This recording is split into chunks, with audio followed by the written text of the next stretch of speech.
पता नहीं किस जन्म की दुश्मनी निकाल रही है मुझसे। ऐसी छुई मुई बनकर बैठी रहती है जैसे मेरे आने से पहले 8-10 नौकर चाकर आगे पीछे फिरते रहते थे। थोड़ा बहुत हाथ पैर हिलाने से कौन सा शरीर घिस जाएगा इनका। सब कुछ मेरे भरोसे छोड़कर बैठ जाएंगी। बाहर से थक कर आओ और फिर घर में आते ही रसोई में लग जाओ। वंदना खींचते हुए अपना सारा गुस्सा रसोई में बर्तनों पर निकाल रही थी। ऐसा नहीं था कि उसकी सास रुक्मणी जी को बहू के बड़बड़ाने का भान नहीं था, लेकिन वो भी ढिठाई पर थी।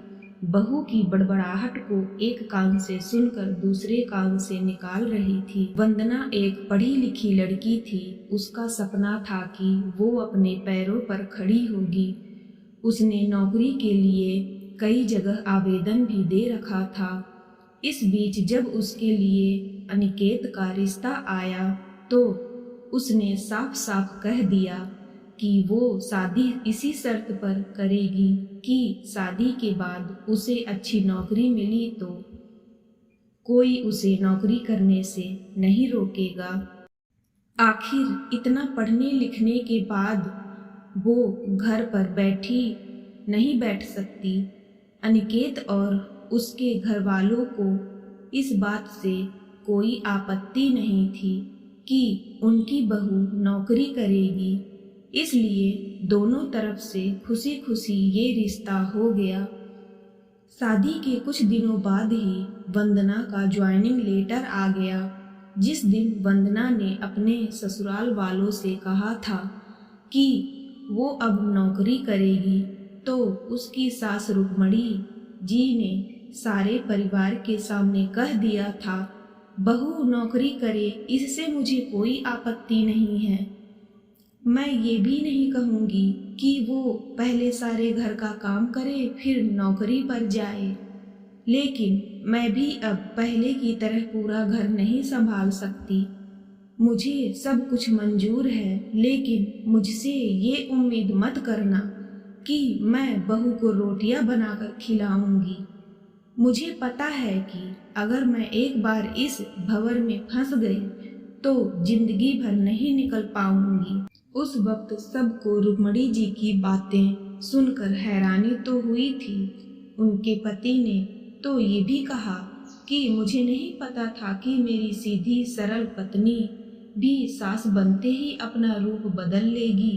लेकिन इन सब बातों का रुक्मणी जी पर कोई असर नहीं पड़ा। वो तो अपनी जिद पर अड़ी थी। वंदना को तो नौकरी करनी ही थी, क्योंकि घर के थोड़े से काम के लिए वो अपनी इतनी अच्छी नौकरी तो नहीं छोड़ सकती थी।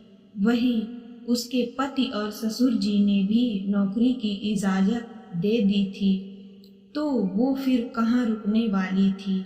इस समस्या का ये हल निकाला गया कि घर के कामों के लिए एक कामवाली और खाना बनाने के लिए कुक रख ली गई।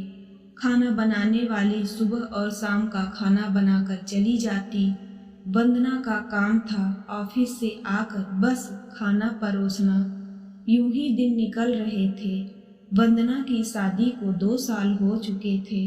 अब तो वंदना और बाकी सब घर वालों को इस रूटीन की आदत हो गई थी, लेकिन मुश्किल तो तब होती थी जब कभी खाना बनाने वाली छुट्टी ले लेती थी। ऐसा ही कुछ इन 2 दिनों से हो रहा था, जिस कारण से वंदना खींची हुई थी।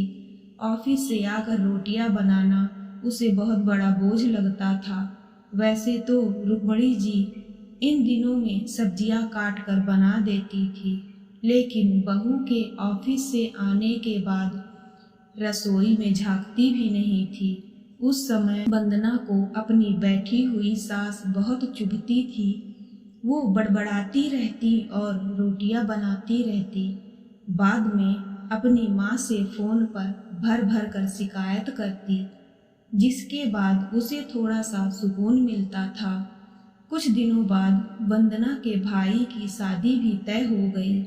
वंदना की होने वाली भाभी भी नौकरी पेशा था। वंदना की माँ ने सगाई के वक्त ही खुश होते हुए गर्व से कह दिया, भाई मैं तो और सासों की तरह नहीं हूँ जो बहू के आने पर हाथ धर कर बैठ जाएं। जब अभी तक पूरा घर संभाल रही थी तो अब क्यों नहीं? मेरी बहू को मेरी तरफ से पूरी छूट रहेगी। जब एक माँ अपने बच्चों को रोटियां बनाकर खिला सकती है तो बहू को क्यों नहीं खिला सकती? बहू तुम निश्चिंत होकर नौकरी करना, रसोई मैं संभाल लूंगी।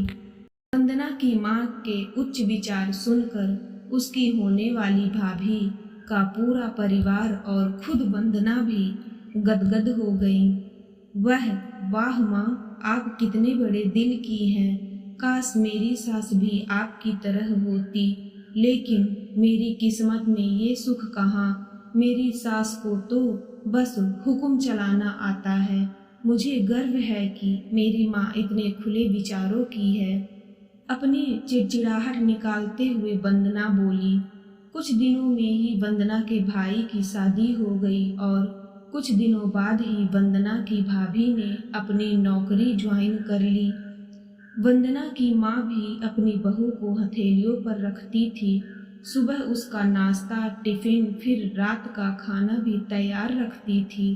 अपने हाथों से परोस कर सबको खाना खिलाती थी। उनकी बहू भी मम्मी जी करती हुई अपनी पसंद नापसंद बताती रहती थी, जिसे वंदना की माँ बड़े चाव से पूरा करने में लगी रहती थी। खुशी खुशी दिन बीत रहे थे, लेकिन ये प्रक्रिया धीरे धीरे अब उदासीनता में बदल रही थी। वंदना की भाभी को अब कुछ भी ना करने की आदत पड़ गई थी। एक दिन जब वंदना फोन पर अपनी माँ से बात कर रही थी तो उसकी माँ बस रो पड़ी। बेटा, मैं इतना करती हूँ तेरी भाभी के लिए, फिर भी उसे मेरी कद्र नहीं। अरे मेरी दी हुई छूट अब मुझ पर ही भारी पड़ने लगी है। क्या हुआ माँ, अब ऐसे क्यों बोल रही हैं? आप तो भाभी का मुझसे भी ज्यादा ध्यान रखती हैं। क्या भाभी ने आपसे कुछ कहा है? वंदना बेचैन होते हुए पूछने लगी। कुछ क्या बेटा, अब तो सब कुछ वो मुझे ही कहती है। ऑफिस से आने के बाद एक गिलास पानी के लिए भी मुझे आवाज देती है। नाश्ते में थोड़ी देर हो जाए तो मदद करने के बजाय गुस्सा होकर यूं ही बिना खाए चली जाती है। आखिर मेरा भी कुछ आत्मसम्मान है या नहीं?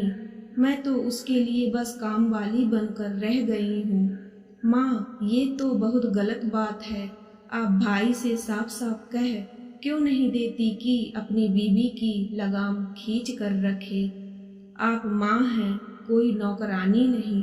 भाभी नौकरी करती हैं, इसका मतलब ये नहीं कि आप पर हुक्म चलाएंगी। गरजते हुए वंदना बोली। किस मुंह से कहूँ बेटा, पहले तो खुद मैंने ही आगे बढ़कर कुल्हाड़ी पर अपना पैर दे मारा, फिर शिकायत किससे करूं? तेरे पापा ने तो कहा भी था कि बहू को ज्यादा छूट दोगी तो बाद में पछताओगी, लेकिन मैं ही बड़ाई की भूखी थी जो अपनी बहू को सर पर चढ़ा लिया। एक बात कहूँ बेटा, तू चाहे अपनी सास को कुछ भी कह ले, लेकिन समधन जी का ये फैसला सही था कि वो बहू को रोटियां बनाकर नहीं खिलाएंगी। एक बार वो सबकी नजरों में बुरी अक्खड़ सास तो बन गई, लेकिन आगे के लिए कम से कम अपना आत्मसम्मान तो बचा लिया। अब ना तो तू उन्हें कोई ताना दे सकती है और ना ही कोई रिश्तेदार।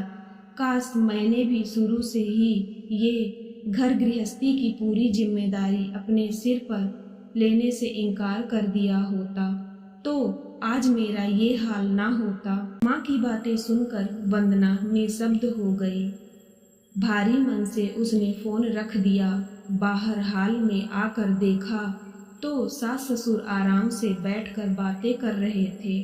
बातें करते करते उसकी सास अपने नाखूनों पर नेल पेंट लगा रही थी, जिसे देखकर ससुर जी उन्हें चिढ़ा रहे थे। अब बुढ़ापे में ये फैशन करके किसे दिखाओगी? मेरी तो नज़र भी कमजोर हो गई है।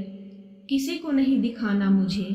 मैं तो अपनी खुशी के लिए लगाती हूँ। सारी उम्र तो घर गृहस्थी में उलझी रही। अब अवकाश का वक्त आया है तो अपने शौक तो पूरे कर लूँ। पता नहीं कब भगवान के घर से बुलावा आ जाए। वंदना की सास मुस्कुराते हुए बोली। पता नहीं आज क्यों वंदना अपनी सास की बातें सुनकर चिढ़ नहीं रही थी, बल्कि वो भी मुस्कुरा उठी। सही तो कह रही हैं मम्मी जी।